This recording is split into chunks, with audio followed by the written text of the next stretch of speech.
پیام اساسگذار صلح و وحدت ملی پیشوای ملت پرزیدنت جمهوری تاجیکستان محترم امامعلی رحمان به مجلس عالی جمهوری تاجیکستان درباره سمت‌های اساسی سیاست داخلی و خارجی مملکت از جانب ساکنان شهر و دهات اسفر با افتخار بلند صاحب دولتی و صاحب اختیاری و عزم و اراده قوی سهمگذاری در تحکیم استقلالیت دولتی، وحدت ملی و جریان من بعد معرکه بنیادکاری و سازندگی استقبال گرفته شد. در این روز ساکنان در اداره و تشکیلات، مؤسسه و کارخانه ها و مجموعه های سودا و خدمت رسانی به طور دست جمعانه گزارش مستقیم تلویزیونی را از جریان جلسه یکجایی مجلس نمایندگان و مجلس ملی مجلس عالی جمهوری تاجیکستان تماشا کردند. همزمان مردم امکان داشتند جریان ارائه پیام سرور دولت را توسط 4 عدد ویدیو مانیتورهای بزرگ حجمی در حدود شهر در میدان اسماعیل سامانی، گردشگاه بهار، مرکز شهرک نوآباد و در درآمدگاه آسایشگاه زمرد نصب گردیده تماشا کنند.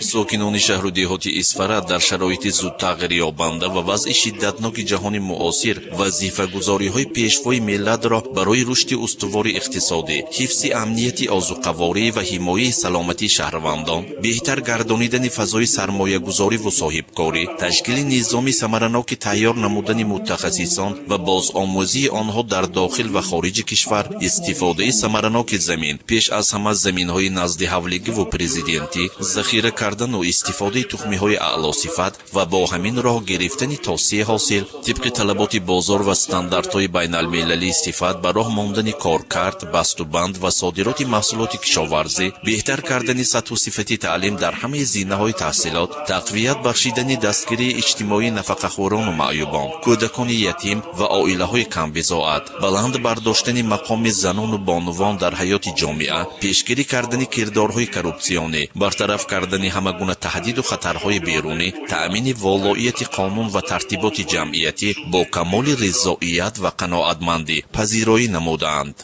در حقیقت پیام یک نامه هدایت است در عمل. پیام تمام ساحه‌های حیات کشور را فرا گرفته، هر یک نکته ها، هر یک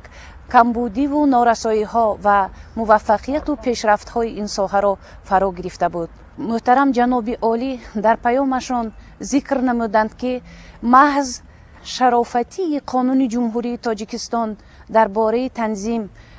امروز اقتصادیات کشور را بهتر گردانیده است. اینچنین ذکر نمودند که در ساحه کشاورزی لایحه‌های خیلی زیادی عملی می‌گردد و در این سال هم آن لایحه‌ها عملی خواهد گشت. به خصوص قید نمودند که سرشمار چاروا در جمهوری تاجیکستان نسبت سالهای پیشتر 2 برابر زیاد گردیده است. واردات گوشت بخصوص گوشت پرنده به جمهوری تاجیکستان 60 برابر کم گردیده است و این از آن بشارت می‌دهد که در حقیقت با وجود سال 2020 سال یکی از سالهای مشکلی در حیات مردم بودنش و پهن گشتن پاندمی کووید 19 مرام و مقصد و حیات مردم را در نظام و ربط خود نگه داشت و این را نتیجه این را از آن دانستند که مردم ملت تاجیک در چنین یک وضعیت سرجم بودند، اتحاد بودند و صبر و تحمل داشتنشان باعث به این دستاوردها گردید. ما فعالان جامعه باید پیام راهنما و سعادت آفرین کشور را به یکایک مردم کشور در رساندن محتوای آن باید کوشش نماییم.